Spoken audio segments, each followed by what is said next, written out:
কেন বিয়ে হয়ে গেলে মেয়েরা পর হয়ে যায়? বাপের বাড়ি গেলে নিজের ব্যাগটাই আমাকে ভেঙায়। আমি অতিথি, এই কথা বারবার আমাকে মনে করিয়ে দেয়।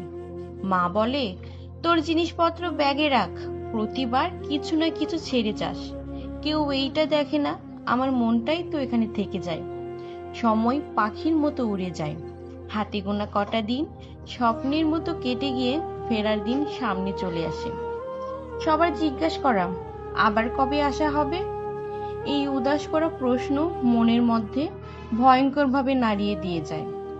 কবে এলি? কদিন থাকবি? কবে ফিরবি? অজান্তেই এইসব কথাগুলো মনের ক্ষত আরো গভীর করিয়ে দেয়। তুমি একজন অতিথি, প্রতি মুহূর্তে এই কথাটা আমাকে জানান দিয়ে যায়। আমার ঘর, আমার ফেলে আসা দিনগুলো খুব মনে পড়ে যায়। কেন গো, বিয়ে হয়ে গেলে কি মেয়েরা পর হয়ে যায়?